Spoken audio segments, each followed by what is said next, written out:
Alam niyo ba, sa isang bayan sa Norway ng sinaunang panahon, ang mga babae doon ay may lihim para manatiling sexy. Tara, sundan natin ang kanilang kwento.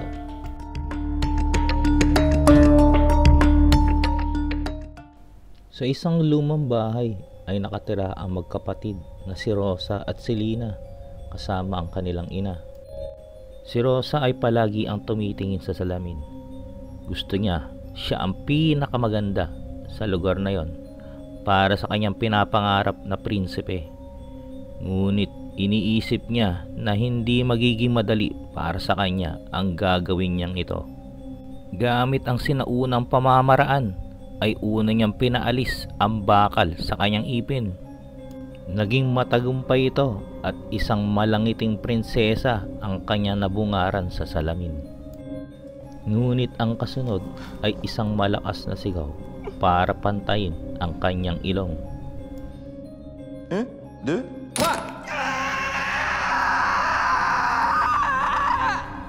At pagkatapos ay nag-usap ang magkapatid at sinabi ni Rosa ang susunod niyang gagawin ay magpaganda ng katawan. Ipinakita niya ang kanyang gagamitin sa bagay na ito at nakita ni Lina ang isang kahindik-hindik na kapsula. Isang buhay na nilalang ang nasa loob nito at naging matindi ang pagtutol niya sa gagawin ng kapatid. Ngunit sinabi ni Rosa sa kanyang kapatid, "Huwag kang mag-alala, Lina. Sa sandaling may mangyayari ng masama, ay iinumin ko lang agad ang antidote kasama ng kapsulang ito." Ngunit hindi pa rin nakumbinsi si Lina dahil nag-aalala siya para sa kanyang kapatid.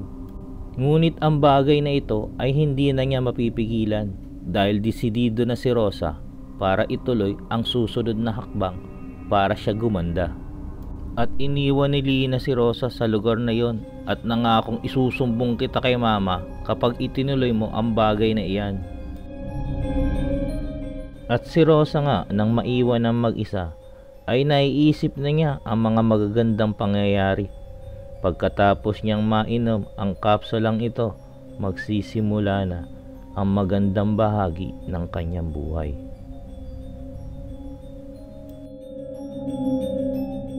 At sa wakas nga, ang mga bagay na dati niyang hindi natitikman, ngayon ay malaya na siyang makakakain anumang oras niyang gustuhin. Kaya tuwan-tuwa si Rosa dahil ang takot na siya ay pumangit pa ay wala na sa kanyang isipin dahil sa bisa at kapangyarihan ng kapsula. At matuling lumipas ang 3 buwan, magugulat ka ngayon sa itsura ni Rosa. Ang dating hindi pantay na ilong, pagkatapos alasin ng bakal, ay masasabi mo isa itong perpekto na babagay sa kanyang malaprinsesang ngiti. Kaya ang kanyang ina ay gulat na gulat sa itsura ni Rosa. At si Rosa naman ay muli niyang pinagmasdan ang kanyang katawan sa salamin. Ngayon, panahon na para bihagin ang kanyang prinsipe.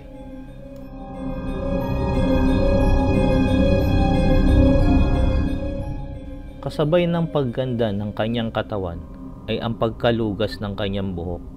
Dahil na rin sa kawalan ng sustansya na pumapasok sa kanyang katawan dahil napupunta ito sa buhay na nilalang na nasa kanyang tiyan. Ngunit ang oras para harapin ang kanyang pinapangarap na prinsipe ay hindi na pwedeng ipagpaliban pa. Nakahanda na ang lahat para sa kanya, kaya kinakailangang gawan ng paraan ang patungkol sa pagkalugas ng kanyang buhok. At gamit ang kanilang kayamanan ay kumuha sila ng dalubhasa upang bihisan si Rosa ng isang balat kayong kagandahan. At nang gabing ang iyon ay naging pinakamaganda si Rosa sa harapan ng kanyang prinsipe. At halos lahat ng kalalakihan sa lugar na yon ay nais siyang maisayaw. Ngunit ang puso ni Rosa ay nakaukol lamang sa kanyang pinapangarap na prinsipe.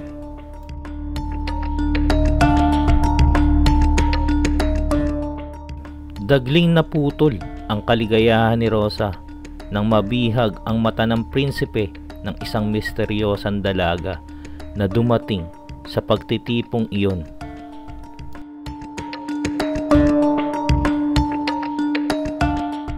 Labis ang paninibugho ni Rosa sa pagkakataong iyon dahil ang hirap niya sa isang balat kayong kagandahan ay natabunan lamang ng isang misteryosang natural na kagandahan. At sa kabila ng kanyang nararamdaman ay hindi maiwasan ang nilalang na nasa loob ng kanyang tiyan ay maghanap ng kanyang kabusugan. Dagli niya nilisan ang lugar na iyon sa pag-aakalang kailangan niya magpasok ng pagkain sa kanyang bibig. Ngunit kabaliktaran ang nangyari. Naglabas siya ng hindi lang isa kundi isang kumpol ng binhi ng nilalang na nasa kanyang tiyan. Namasdan ni Rosa ang kakilakilabot na bagay na ito at natakot siya para sa kaligtasan ng kanyang buhay. Katulad na ng kanyang nasabi ng una, panahon na para inumin ang antidote. Ngunit ang mga susunod na pangyayari, tsak na hindi niya magugustuhan. At sa tulong nga ni Lina na kanyang kapatid, ay pinainom niya kay Rosa ang kabuuan ng antidote dahil sa wala na itong lakas para gawin pa ito sa kanyang sarili. Hindi naman nagtagal at naramdaman na ni Rosa ang epekto ng gamot.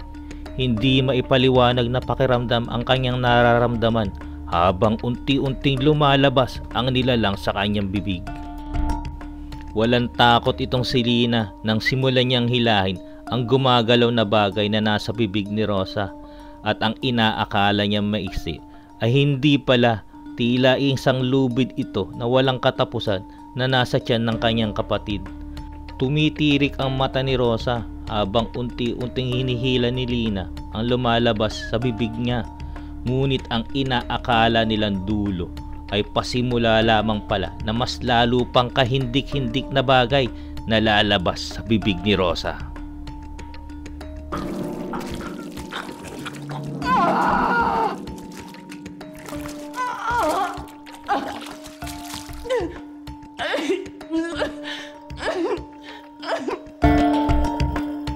Nakaramdam ng awa si Lina para sa kanyang kapatid. Si Rosa naman ay nangihina ngunit buhay siya.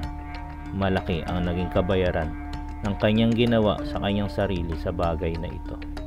Hindi ako eksperto sa bagay na ito, pero ang lumabas mula sa tiyan ni Rosa ay isang klase ng bulate na kung tawagin ay tapeworm.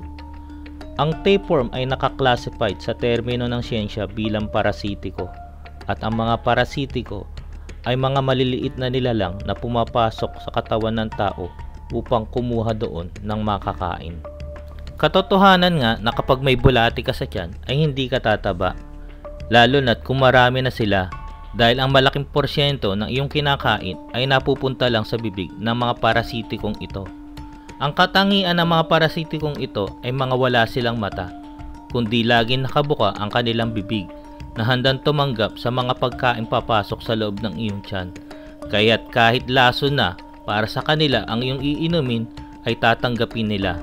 Ganito ang nangyari kay Rosa sa bahaging ito.